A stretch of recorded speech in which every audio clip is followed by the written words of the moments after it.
வரப்பே தலையாணி ஓ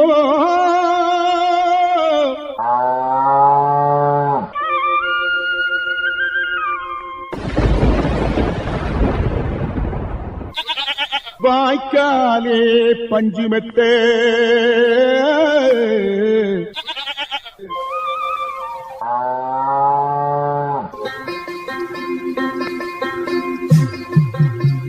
இருப்பது இந்திய அரசின் வேளாண்மை கூட்டுறவு மற்றும் உழவர் நலன் அமைச்சகம் வழங்கும் கிசான் பாணி. இது உழவர் பெருமக்களுக்கான வேளாண் வானொலி.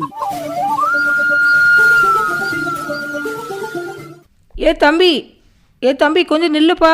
எங்க அவசரமா கொலை கொண்டு போற? இது வீட்டுக்கு தாக்க கொண்டு போறேன் இந்த கொலைய. நேற்றுக்கு பார்த்தேன் உன்னையே செந்துளம் கொலை கொண்டு போனேன். இன்னைக்கு பார்க்குறேன் செந்துளம் மாதிரி தான் இருக்குது, ஆனால் இது மஞ்சள் கலரில் இருக்குது. இது என்ன கொலைப்பா இது?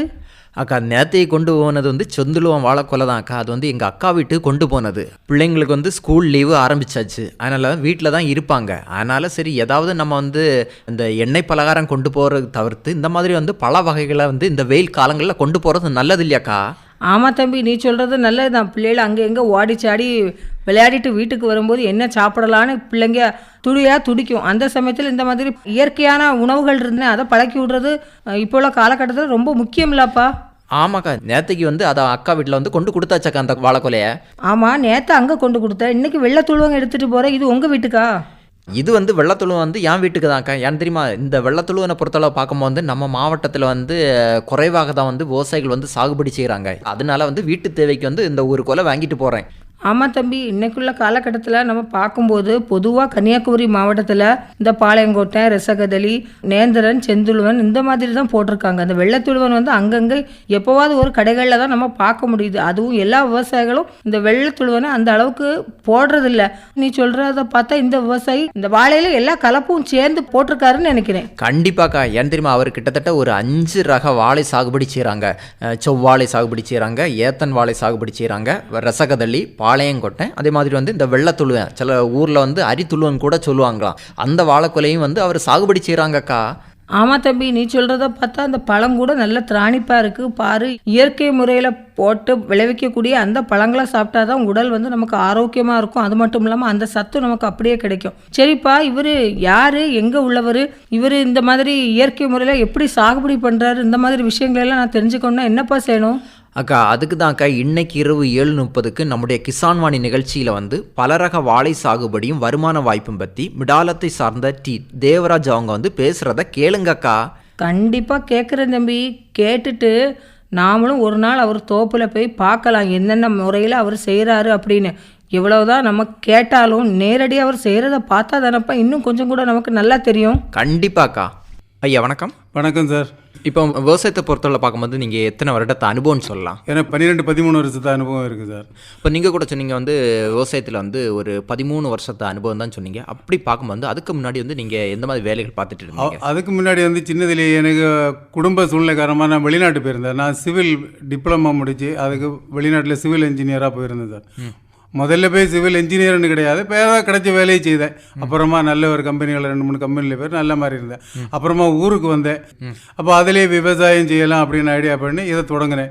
ஊருக்கு வந்து விவசாயம் செய்தீங்க? ஆமாம் சார். சரி, கிட்டத்தட்ட ஒரு 13 ஆண்டுகள் தான் வந்து விவசாயத்தில் அனுபவம் சொன்னீங்க. அப்படி பார்க்கும்போது அதுக்கு முன்னாடி வந்து நீங்கள் உங்களுக்கு விவசாயத்தில் அனுபவம் இருந்தா? அனுபவம் இருந்தது சார். அந்த அளவு எனக்கு விவசாயத்தில் அந்த பூமியும் கிடையாது, ஒன்றும் கிடையாது. அப்போ நமக்கு அதில் கொஞ்சம் ஈடுபாடு கம்மியாக இருந்து வெளிநாட்டுக்கு போயிட்டு அப்படியே வந்தேன். வந்ததுக்கு பிறகு தான் இதை கண்டினியூ பண்ணுங்க. சரி, இப்போ உங்களுக்கு நிலம்னு பார்க்கும்போது உங்களுக்கு எத்தனை ஏக்கர் நிலம் இருக்குது? எனக்கு இப்போ 2.5 ஏக்கர் பூமி இருக்குது. அதில் விவசாயம் நான் எடுத்துகிட்டே 2 ஏக்கர் பூமி இருக்குது. 2 ஏக்கரில் வந்து விவசாயம் செய்கிறீங்க? ஆமாம் சார். இப்போ அதில் பார்க்கும்போது எந்த மாதிரி பயிர்கள் வந்து போட்டிருக்கீங்க? நான் வந்து 5 விதமான வாழைகளை வச்சுருக்கிறேன்.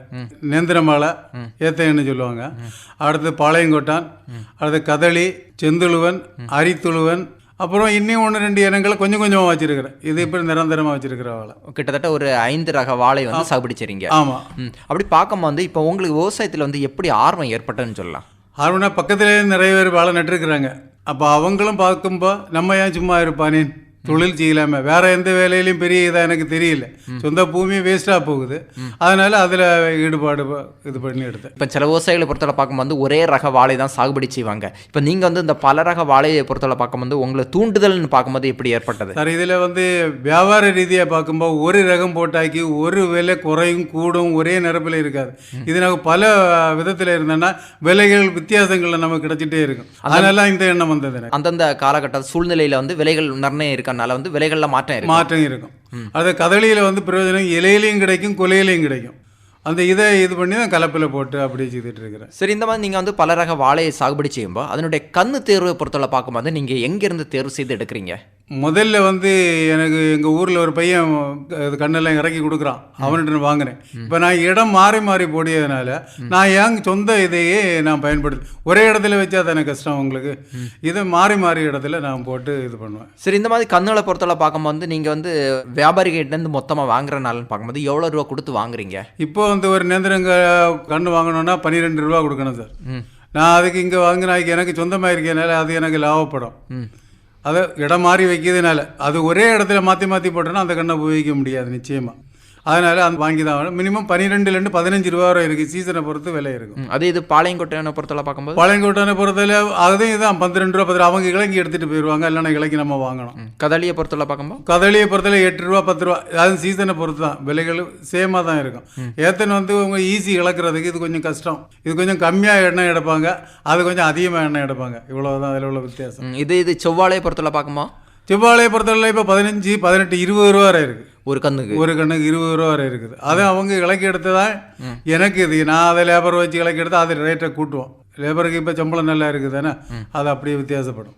இது அரித்துழுவம் கூட நட்டுருக்குன்னு சொன்னீங்க. அந்த கண்ணில் பொறுத்தவரை பார்க்கும்போது எங்கேருந்து வாங்குறீங்க? அங்கே அந்த கன்று வந்து எனக்கு ஒரு ஆள் 5 கன்று ஃப்ரீயாக தந்தார் நெய்யாற்றங்கரையிலேருந்து.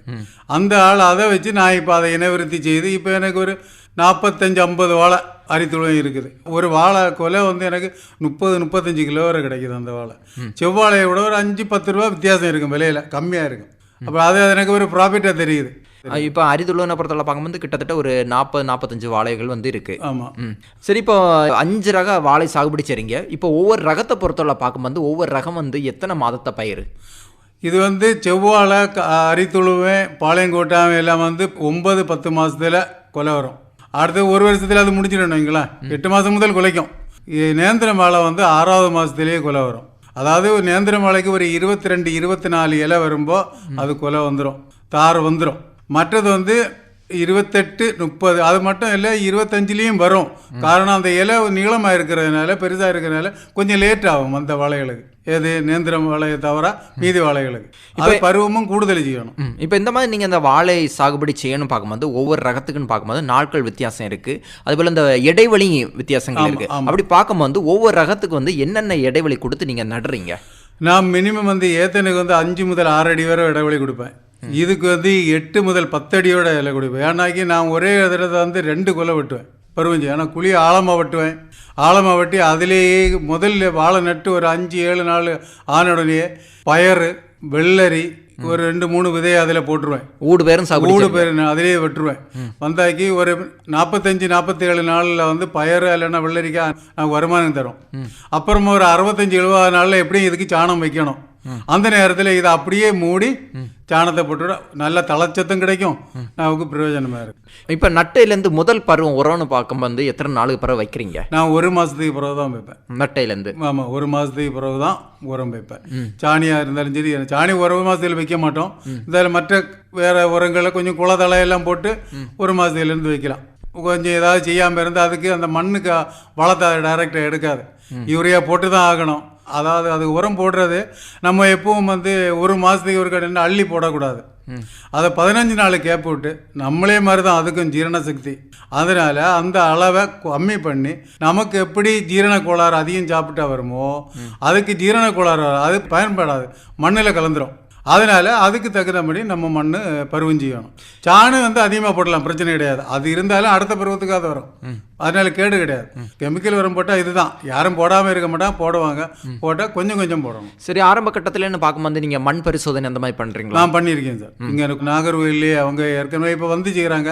முன்னாடியே நான் வருஷம் 3 வருஷத்துக்குலாம் நான் செய்வேன். ஓ, மண் பரிசோதனை பண்ணுறீங்க. அப்படி மண் பரிசோதனை பண்ணும்போது பார்க்கும்போது எந்த மாதிரி இடத்துல இருந்து நீங்கள் அந்த மண்ணை எடுத்து இங்கே பரிசோதனை பண்ணுறீங்க? வெள்ளியான இடத்துல, நிழல் இல்லாமல் இடத்துல, தலைகள் இல்லாத இடத்துல, அதுக்கு கேப்பு இடம் இருக்குது. அதுல இருந்து மேலே உள்ள மண்ணை நீக்கிட்டு அடியில் உள்ள மண்ணை எடுத்து கொண்டு கொடுத்தாக்கி இது பண்ணுவாங்க. அது கூட நம்ம விடிய தண்ணியும் செக் பண்ணலாம், தண்ணி செக் பண்ணி தருவாங்க.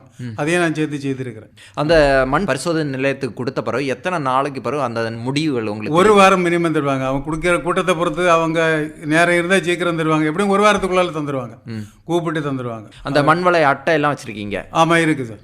உழவர் அட்டையும் இருக்குது, அது கூட இருக்குது. சரி, இந்த மாதிரி மண் பரிசோதனை பண்ணம்போ இப்போ அதுக்கு ஏதாவது சத்துக்கள் குறைபாடுன்னு பார்க்கும்போது எந்த மாதிரி உரங்கள் வந்து வேளாண் துறை சார்பாக வந்து அந்த பரிந்துரை பண்றாங்க? அவங்க பரிந்துரை பண்ணிய உரத்தை நான் அப்படியே கொடுத்துருவேன்.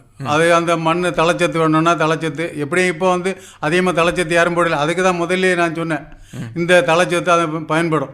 இப்போ யாரும் தலைச்சத்து போடுறது கிடையாது. அப்படி அது போட்டால் நல்லா இருக்கும். சாணம் போடியது எப்போவுமே நல்லது, அது அதிகமாக போடலாம். அப்போ வந்து ஆரம்ப கட்டத்தில்னு பார்க்கும்போது அந்த விவசாய நிலத்தில் வந்து ஒரு 3 ஆண்டுகளுக்கு ஒரு முறை வந்து நீங்கள் மண் பரிசோதனை பண்ணுறீங்க. நிச்சயமாக பண்ணுறதுனால வந்து அந்த வளமும் நல்லா இருக்குது. நமக்கு அது அனுபவமும் நல்லா கிடைச்சிட்டு இருக்குது. நோய் வரும் மனிதனுக்கு, நமக்கு நோய் வர்றது மாதிரி அதுக்கு நோய் வரும். அப்போ அதுக்கு மருந்து செய்து தான் ஆகணும், செய்யாமல் முடியாது, அது கட்டாயம். சரி, இந்த ஊடுபயிரை பொறுத்தவரை பார்க்கும்போது எத்தனை மாதம் வரை இந்த ஊடுபயிர் போட்டு நமக்கு ஒரு லாபத்தை எடுக்கலாம் சார்? இந்த வெள்ளரி நிலையம் நல்லா உரம் போட்டு நல்லா பருவம் 43வது 45 நாளில் காய் பறிக்கலாம். பயிர் 45 நாள் 45, அதே தான் 60 நாளைக்குள்ள நமக்கு 2 சீசனில் பயிர் அறுவடை தீந்துடும். அப்போ நமக்கு அந்த தலை வந்து அதுலேயே தொழியும், அது தொழியும். அது இல்லைன்னா மீதி இருக்க பச்சையாக இருக்கிறத அதை போடலாம். அதுலேயும் வேரில் வந்து நைட்ரஜன் சத்து இருக்குது, கரெக்டாக தெரியும். அதை பிடிங்கி பார்த்தாலே தெரியும். அதிலேயே அழிஞ்சு போயிருது. அப்போ வாழைக்கு நல்ல உரமாக கிடைக்குது. சரி, இந்த மாதிரி நீங்கள் இந்த வெள்ளரி ஆகட்டும் பயிராகட்டும் ஊடுபயிர் வந்து இந்த வாழைக்கட்டையில் சாகுபடி செய்யும்போது இப்போ இந்த வாழைகள் வந்து நம்ம உள்ள போய் பராமரிப்பதற்குள்ள வாய்ப்புகள், அந்த இடங்கள் கிடைக்க வாய்ப்பு இல்லை. நமக்கு அதுக்கு முன்னாலே பயிர் வந்து அந்த வாழையை மூட சுற்றி தான் சார் நிற்கும். வெள்ளரி வந்து கொஞ்சம் வெளியில் நிற்கும். அதுக்கு நம்ம கால் வச்சு போகிறதுல கொஞ்சம் கேப்புகள் நமக்கு கிடைக்கும் முடியும். அதுக்கு என்ன 2 வாழை விட்டு தான் இடத்துல போடுவோம். நம்ம எல்லா வாழைக்கு விட்டாலும் வழி விட்டுருப்போம், கட்டாயம் போகலாம், அதுக்கு அழகாக போகலாம். சரி, அப்போ அந்த வெள்ளரி பருவம் அந்த முடிஞ்ச பருவம் நீங்கள் அந்த இலை தலைகளை வந்து நீங்கள் வாழைக்கு வந்து உரமாக்குறீங்க? ஆமாம், உரமா அப்படியே போட்டு அது ஈஸியான மெத்தேடும் கூட. அதிலேயே சுற்றியும் இருக்கும், நமக்கு ஈஸியாக போட்டுட்டு லேசு மண்ணை போட்டு சாணமும் போட்டு மூடிட்டுனா அது நல்ல ஒரு வளச்சத்தாட்டு கிடைக்கும் நமக்கு. இது பார்க்கும்போது நீங்கள் வந்து சாணி உரம் கூட கொடுக்குறீங்கன்னு சொன்னீங்க. அப்படி பார்க்கும்போது ஒவ்வொரு வாழைக்கு வந்து என்ன அளவில் வந்து இந்த சாணி உரங்கள் கொடுக்குறீங்க? இப்போ இந்த வாழை வந்து வேறுபாடு நிச்சயமாக. அதாவது சிவப்பு வாழைக்கு வந்து செய்யுது ஒரு பருவம் அதிகமாக பண்ணணும். ஒரு பக்கெட்டில் கொண்டு தட்டுவேன். ஒரு 20 லிட்டர் பக்கெட் இருந்தேன்னாக்கி அதில் ஒரு பக்கெட்டு மினிமம். அதாவது சாணம் பச்சை சாணகி போடக்கூடாது, ரொம்ப உணர்ந்து போட்டாலும் பிரயோஜனம் கிடையாது. மிதமாக நம்ம புட்டுக்கு மாவு வரைக்கிற பருவத்தில் இருந்து பொடிச்சு அப்படி போட்டோன்னா ஈஸியாக இருக்கும். அதை போட்டு வாரி போடுவோம், அது பக்கெட்டில் கொண்டு தட்டுவோம். ஏற்ற மழைக்குன்னா 2 கையினால் பக்கெட்லேயே அள்ளிக்கு பெட்டியில் கொண்டு வச்சுட்டு 2 கை சேர்த்து பிடிச்ச வரை 3 கை 2 முதல் 3 கை வரை போடலாம். ஏன்னா 2 பருவம் இல்லைன்னா 3 பருவம் ஏத்துறதுக்கு போட்டா அப்புறம் அதுக்கு 3 பருவம் போடணும். ஆனால் இப்படி லோடு அதிகமாக கொடுக்கணும், சாணம் அதிகமாக கொடுத்தா அதுக்கு தக்கன பிரயோஜனம் இருக்கும். இப்போ ஒரு மூடு இருக்குன்னு பார்க்கும்போது இந்த மூடை சுற்றிலும் எவ்வளோ தள்ளி அந்த உரங்கள் கொடுக்குறீங்க? மினிமம் ஒரு அரை அடியாவது சுற்றி தான் போடணும். தோன்றீங்களா? ஏற்கனவே நம்ம ஒரு தோண்டி தானே வச்சிருப்பேன், இந்த பெருசாக தோண்டி இருப்போம் முதல்ல. அதனால அப்போ தோன்றணும்னு அவசியம் கிடையாது.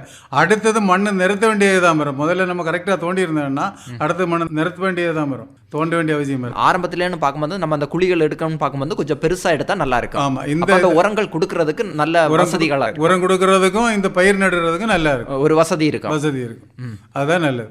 இப்போ அதை குலைக்கணும்னு பார்க்கும்போது எத்தனை மாதத்துக்கு பிறகு வந்து ஒவ்வொரு வாழையும் குலைக்க ஆரம்பிக்கும்? 6 மாதத்துலேருந்து நேந்திரம் வாழை குலைக்க ஆரம்பிக்கும்.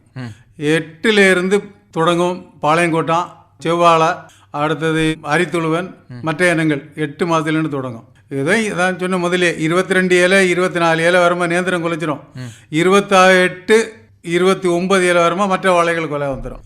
நேந்திரனை பொறுத்தவரை பார்க்கும்போது ஒரு 22லேருந்து ஒரு 24 இலைகள் வந்த பிறகு குலைக்க ஆரம்பிச்சிடும். இது பார்க்கும்போது இப்போ ஆரம்பத்துலேருந்து நீங்கள் அந்த கம்புகளோ கயர்களோ இந்த கட்டுறீங்களா? கட்டாயம் கயிறு கட்டணும். வர வாழை அதாவது ஒரு 11 13 இலை வரும்போது நேந்திரம் வாழையை 3 கயிறு பிளாஸ்டிக் கேர் இருக்குது, அது கட்டலாம். இல்லைன்னா கம்பு நாட்டி விடலாம். கம்பு நாட்டி விட்டா வச்சு பராமரிக்க கஷ்டம், காஸ்ட்லியும் கூட. அதுக்கு இதை வச்சு கட்டினா அப்படி செய்யதான் அது நல்லது எனக்கு. அப்போ வந்து நீங்கள் வந்து அந்த கம்புக்கு பதில் வந்து கயிறு கட்டி விடுறீங்க. கம்பு கட்டினா வந்து நம்ம செலவு வந்து செலவு அதிகமாக இருக்குது. அடுத்தது கரையான் கொண்டு போகும், அப்படி ரொம்ப பராமரிப்பு அதுக்கு கஷ்டமாக இருக்குது. இது அப்படி விலையும் கம்மி தான், ஆனால் பராமரித்தா இதையும் 2 வாட்டி உபயோகிக்கலாம். இந்த கயிறுகள் நாம் உபயோகிச்சுட்டு தான் இருக்கிறேன். அதை எல்லாரையும் வெட்டி எரிப்பாங்க, நான் அப்படி கிடையாது. அதை அப்படியே வேஸ்டாகி சுற்றி எடுத்து அப்படியே கொண்டு வச்சிருப்பேன், நிழலில் போட்டிருப்பேன். திரும்ப அடுத்த ஆண்டுக்கு அதை பயன்படுத்தும். அப்படியும் செய்வேன். இப்போ கொலை தார் வந்த பிறகு ஒவ்வொரு கொலையை பொறுத்தவரை பார்க்கும்போது எத்தனை சீப்பு வர வாய்ப்பு இருக்குது? நேந்திரம் வந்து 5லேருந்து 6 கொலை நல்ல குலைக்கும். 5 முதல் 6 வரை, 4, 3 அப்படின்னே போகும். அது நம்ம பருவத்தை பொறுத்தும் வாழைக்கு இனத்தை பொறுத்தும். பாளையங்கோட்டை வந்து சார் எனக்கு 22, 23 படல வர சீப்பு வரை வந்திருக்கு. 22, 3 எனக்கு வந்து 30, 35 கிலோ வரை வந்திருக்கு ஒரு கொலை கிலோ. சரி, அடுத்தது அரித்துழுவனம் வந்து 13, 14 படல வரை வந்திருக்கு. அதுவும் 35, 33 கிலோ எடுத்திருக்கிறேன். அந்த விளைச்சல் பார்க்கும்போது எத்தனை நாட்கள் அந்த விளைச்சல் இருக்கு ஒவ்வொரு வாழைக்கும்? ஒவ்வொரு வாழையும் 90 நாள் தான் சார், எந்த மாற்றமும் கிடையாது. பாளையங்கோட்டானா இருந்தாலும் 90, 92 பழுத்துரும். நேந்திரனா இருந்தால் 2-3 நாள் கூட நிற்கும். அடுத்து இந்த அரித்துழுவனாக இருந்தாலும் 90, 92 பழுத்துரும். நான் பொதுவாக வந்து காய் பழுக்க முன்னால் வெட்ட மாட்டேன். எப்போவுமே ஒரு காய் பழுக்கணும். அப்படி 10 வாழை நின்னா 10 பழுக்க முடியாது. அதனால் 1 பழத்தாக்கி தெரியும் நமக்கு, அந்த ஒரு இமேஜின் நிற்கும். இந்த வாழை இந்த டைமில் கிடச்சி நான் முதல்ல டைரியிலையும் எழுதி வைப்பேன். இல்லைன்னாக்கி அந்த வாழைக்கு தண்டில் மேலே ஏணி வச்சு எழுதி வைப்பேன், டேட்டு போட்டு விட்டுருப்பேன். அந்த கொலை வந்து படலை சீப்பு அரைக்கி முடிஞ்சதும் நான் அந்த டேட்டை மென்ஷன் பண்ணிடுவேன் ஏணி வச்சு. இல்லைன்னா டைரியில் இன்ன இடத்துல நிற்கிறது இன்னும் அப்படியே செய்து வைப்பேன். அது வந்து ஈஸியாக இருக்கு. நம்ம இது பார்க்கும்போது அந்த கொலையை வந்து நீங்கள் வல்லம் போடுறதோ இல்லைன்னா அந்த கொலையை வந்து பொதிஞ்சு விடுறோம் அந்த மாதிரி அனுபவங்கள் இருக்கா? சார், இதுவரை பொதிஞ்சு விட்டுருக்கிறேன். இப்போ வந்து எனக்கு அக்ரியிலேருந்து ஒரு வெள்ளை கலர் கவர் மாதிரி அது கிடைக்குது. அது வந்து ரோலாக இருக்குமா? ரோலாக இருக்குது சார். அதை நமக்கு கட் பண்ணிட்டு அழகாக உள்ள நுழைச்சி எடுத்துட்டு அப்படியே கட்டி விட்டாக்கி அழகாக நல்லா இருக்குது. பழத்தாலும் தெரியும் காய் எவ்வளோ இதில் இருக்குன்னு. அழகாக ரொம்ப நைஸ். ஏஆர்எல் சர்க்குலேஷன் அதில் நல்லா இருக்குது, எனக்கு தந்தாங்க. அதே இது அந்த காயினுடைய அந்த திராணிப்பு எப்படி இருக்குது? தரம் வந்து இது போடும்போது நல்லா தான் சார், போட்டு வந்தால் நல்லா இருக்குது. நம்ம கறியில் வச்சு இதை விட அது கஷ்டம், கட்டணும், அதை செய்யணும். அது இது அப்படி கிடையாது, கட் பண்ணியாச்சு கொண்டு நுழைச்சி அப்படியே ஏற்றி விட்டுட்டா அப்புறம் நம்ம இந்த சாக்கு பையில் 2 பக்கமும் ஓப்பனிங் கட் பண்ணும். அது ஈஸியாக இருக்குது. இது வந்து உங்களுக்கு வந்து வேளாண் துறையில் வந்து இலவசமாக தந்தாங்க. அது ஒரு எனக்கு இப்போ தந்திரிக்கிறது எனக்கு ஒரு 1000 வாழைக்கு போடலாம், ஒரு பண்டில் தந்தாங்க. நான் பகுதி இப்போ உபயோகிச்சிருக்கிறேன், பகுதி அடுத்த பருவத்துக்கு இருக்குது வச்சிருக்கிறேன். எப்படி நீங்கள் வந்து சந்தைப்படுத்துறீங்க? சந்தை சார், எனக்கு நான் 2-3 வியாபாரிகளை கையில் வச்சிருக்கிறேன். அவங்கள்ட்ட ஃபோன் பண்ணி சொல்லுவேன், மொத்தமாக எடுத்துருவாங்க. இல்லைன்னா வந்து வெயிட் போட்டு எடுத்துகிட்டு போவாங்க. அதனால் பைசாயும் பிரச்சனை கிடையாது. பைசா தந்தால் தான் அடுத்தது கொடுப்போம். அதனால் அதுலேயும் பிரச்சனை கிடையாது. நல்ல கஸ்டமர் 2-3 பேர் வச்சிருக்கிறேன், மாறி மாறி வந்து எடுத்துகிட்டு போவாங்க. இது இந்த விலைகளில் வந்து எப்படி மாற்றங்கள் இருக்குது? விலைகள் சார் நில நேரத்தில் அவங்களுக்கும் சீசனை பொறுத்தளவில் 2 ரூபா, 5 ரூபா, 1 ரூபா அப்படி குறைவுன்னு சொல்லுவாங்க. சரி, அப்போ நம்ம அதை அட்ஜஸ்ட் பண்ணி கொடுத்துட வேண்டியது. இது பார்க்கும்போது இப்போ ஒரே ரகமாட்டு நம்ம அந்த வாழை சாகுபடி செய்யும்போது வந்து சில டைமில் வந்து அந்த சீசனுக்கு வந்து விலை குறைய வாய்ப்பு இருக்கும். இப்போ நீங்கள் கூட வந்து பல ரக வாழை சாகுபடி செய்யும்போது எப்படி வருமான வாய்ப்பு இருக்குது? எனக்கு இதில் சார் நேந்திர மழைன்னா கேரளா ஓண சீசன் இருக்கும்போது கொஞ்சம் விலை அதிகமாக இருக்குது. அதுக்கப்புறம் அது கம்மியாகுது. அதுக்கப்புறம் சில நேரத்தில் சிப்ஸ் போடுவாங்க பார்த்தீங்களா, அவங்க கொஞ்சம் காஸ்ட்லியாக நல்ல காயாக இருந்தால் தான் எடுப்பாங்க. தரமான காயாக இருந்தால் எடுப்பாங்க. மற்றது வந்து அடிபட்டுரும். அதுக்காக எனக்கு என்ன, அதனால் நான் இந்த பலதரப்பட்ட வாழைகளை வச்சுருக்கிறேன். எல்லாம் எப்படி இருந்தாலும் சீசன் மாறும். சீசன் மாறும், ஒவ்வொன்றுக்கும் வித்தியாசமான விலைகள் இருக்கும். இப்போ நீங்கள் கதலியை பார்த்தீங்கன்னா கிலோ 25 ரூபாய்க்கு கிலோ தான் இருக்குது கதலி. அதே இது சில நேரத்தில் 80-90க்கும் போகும். மினிமம் 65-55லேருந்து இந்த இடம் 25ல் நிற்கிது. அப்போ அதுக்கு என்ன பண்ணியோ சரி, ஓகே, அது அந்த லெவலு. பாளையங்கோட்டை வந்து 18 முதல் 20 ரூபாயில் இருக்கணுங்களா. ஏன்னா 30 கிலோ மினிமம் கிடைச்சோன்னா ரூபா 600 ஆச்சு ஒரு கொலைக்கு. ஒரு கொலை 30 கிலோ கிடைக்க வாய்ப்பு. 30, 32, 35 கிலோ வரை நான் வெட்டி இருக்கிறேன் உங்கள் தோட்டத்தில். அதில் மெயின் என்ன தெரியுமா, பாளையங்கோட்டை சொல்லிட்டு யாருமே பருவம் செய்ய மாட்டாங்க. அதுக்கு என்ன செய்வாங்க, வரும் இல்லை, அதுக்கும் சாப்பாடு கொடுத்தாக்கி அதுவும் நல்ல குறை தரும், நல்ல விலையும் கிடைக்கும் நமக்கு. அப்போ என்ன சொல்கிறீங்கன்னு பார்க்கும்போது நம்ம முறையாட்டு பராமரிச்சோன்னா அந்த பாளையங்கோட்டனே கிட்டத்தட்ட ஒரு 30-35 கிலோ கிடைக்க வாய்ப்பு இருக்குது. சரி, நேந்திரனுக்கு செய்ய, அதாவது வாழையை விட செவ்வாழையை செய்ய வேலையை பாளையங்கோட்டனை செய்தால் அதை விட ப்ராஃபிட் நம்ம கிடைக்க சான்ஸுகள் இருக்குது. ஆனால் கிலோ வந்து விலை குறைவாக இருந்தாலும் பார்க்கும்போது எடை அதிகமாக இருக்குது. அதே மாதிரி காயும் பழம் டேஸ்ட்டாக இருக்கும், விரும்பி வாங்குவாங்க. மார்க்கெட்டில் போய் கடையில் கட்டியிருந்தானே அதை பார்த்தா வாங்குவாங்க. இது எனக்கு சொந்த அனுபவம் கூட. அப்படி. இதே இது இந்த அரித்துழுவனை பொறுத்தவரை பார்க்கும்போது அரித்துழுவனை பொறுத்தவரை சார் அதுக்கு கலரை பார்த்தாலே வாங்குவாங்க சார். அவ்வளோ பளிச்சுன்னு இருக்கும், டேஸ்ட்டும் நல்லா இருக்கும். இந்த அரிசி மாவு இது பண்ண மாதிரி அவ்வளோ பெரிய இனிப்பு இருக்காது, அது அவ்வளோ நல்ல டேஸ்டாக இருக்கும். மாவு சத்து மாவு சத்தியமாக அதிகமாக இருக்கும். ஆனால் இதில் சின்ன ஒரு இது என்னன்னாக்கி அங்கே வாழையில விட்டு பழுக்க விட்டு வெட்டுனாக்கி பாய் பழுக்க முன்னாடி தொலி வெடிச்சிடும். இதுக்கு என்ன கடைசியாக கொலை போட்டு முடிஞ்சதுக்கு பிறகு 1 மாதம் நமக்கு தண்ணி நிதானம் அடிக்கலாம். அடுத்தது கொஞ்சம் கம்மி பண்ணிகிட்டே வரணும். ஏன்னாக்கி அதுக்கு பருவத்துக்கு போல்சா ஏற்ற விடாது. போல்சா அந்த வெடிப்பு தன்மை அதிகமாக இருக்கும். அதுக்கு நம்ம அப்படி செய்தாங்க. அப்போ இந்த அரித்துழுவனை பொறுத்தவரை பார்க்க வந்து அது முறையாட்டு பராமரிக்கணும். பராமரித்து வந்து நல்லா இருக்கும். பார்க்க அழகாக இருக்கும் சார். வெட்டி கொண்டு போகிறதுக்கே ரொம்ப கஷ்டமாக இருக்கும். தூக்கி கொஞ்சம் தூரம் கொண்டு போனான்னு ஒரு 30, 32, 35 கிலோ தூக்கி தோளில் வச்சு கொண்டு போனால் ரொம்ப கஷ்டமாக இருக்கும். அதனால தான் வியாபாரியை வந்தால் அவங்க ஈஸியாக கொண்டு போயிடுவாங்க. அப்படி அது நல்லா இருக்கும். சரி, ஒவ்வொரு பழத்தினுடைய சுவை வந்து எப்படி இருக்கு? சுவை வந்து ஒவ்வொன்றும் வித்தியாசமாக தான் இருக்கும். இப்போ பாளையங்கோட்டம் வித்தியாசமாக இருக்கும், கொஞ்சம் புளிப்பும் இனிப்பும் சேர்ந்துருக்கும். நேந்திரங்களும் அது வேற ஒரு வித்தியாசமாக இருக்கும். அரித்துழுவன்னு சொன்னது அதுக்கு வந்து மாவு சத்தா கொஞ்சம் அந்த இனிப்பு சத்து குறைஞ்சும் இதாக இருக்கும். செவ்வாழை ரொம்ப இனிப்பு சத்தாக இருக்கும். அப்படியே வித்தியாசமாக தான் இருக்கும். சரி, இருந்தாலும் என்ன அளவில் வந்து வருமானம் இருக்கு பலதரப்பு வாழை சாகுபடி செய்யும்போது? சரி, எனக்கு பலதரப்பட்ட வாழை சாகுபடி செய்யறதுனால எனக்கு என்ன ஒரு பெரிய நஷ்டம்னு எனக்கு தெரியல. ஏதோ ஜாலியாக இதை வந்து ஒரு ரகத்தை ஒரு வியாபாரி எடுத்துகிட்டு போவான், இனி ஒரு ரகத்தை ஒரு வியாபாரி எடுத்துகிட்டு போவான் அப்படின்னு பார்க்கணும். 5 விளைஞ்சிருந்தா 5ஐயும் கொண்டு போப்பான்னு கொண்டு போவான். ஏன்னா அவனுக்கு அதில் விருப்பம்.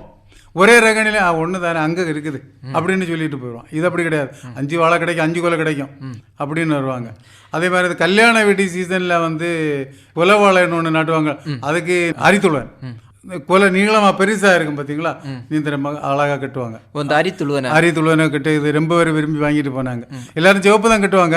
இதை பார்த்த கொலையை பார்த்தோன்னா செவ்வாழை வாங்க வந்தவன் இதை பார்த்து வெட்டிட்டு போயிருக்கேன். அந்த கொலையை சைஸை பார்த்து கொண்டு போயிருக்கேன். இருந்தாலும் அப்படி நீங்கள் வந்து இந்த திருமண நிகழ்ச்சிகள் ஆகட்டும், ஒரு கோயில் நிகழ்ச்சிகள் ஆகட்டும், இந்த மாதிரி கொலை வாழைட்டு கொடுக்காம பார்க்கும்போது என்ன விலைக்கு வந்து நீங்கள் நம்ம சாதா குடிக்கிறத விட டபுள் கிடைக்கும் சார். டபுள் விலை கிடைக்கும். ஒரு கொலை 500, 600 பண்ணாக்கி அதுக்கு 900, 1000 ரூபா வந்து ஈஸியாக. ஏன்னா அதை விட கஷ்டம் என்னாக்கி அந்த மூடா வெட்டி எடுத்துகிட்டு போயிடுவாங்க. அது ரொம்ப ஈஸி, அவங்களுக்கு கஷ்டம், எனக்கு நல்லது.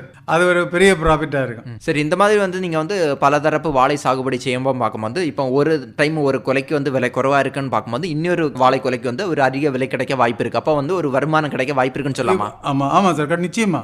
அப்போ இவ்வளோ நேரம் வந்து பலரக வாழை சாகுபடியும் வருமான வாய்ப்பும் பற்றி நல்ல அருமையான கருத்துக்கள் சொன்னீங்க ஐயா. நன்றி. நன்றி சார். வணக்கம் சார். இதுவரை பலரக வாழை சாகுபடியும் வருமான வாய்ப்பும் நேர்முகம் கேட்டீர்கள். பங்கு பெற்றவர் மிடாலம் டி தேவராஜ் அவர்கள். உடன் உரையாடியவர் டி எட்வின் ஜெயராஜ். இதுவரை கேட்டது இந்திய அரசின் வேளாண்மை கூட்டுறவு மற்றும் உழவர் நலன் அமைச்சகம் வழங்கிய கிசான் பாணி. இது உழவர் பெருமக்களுக்கான வேளாண் வானொலி.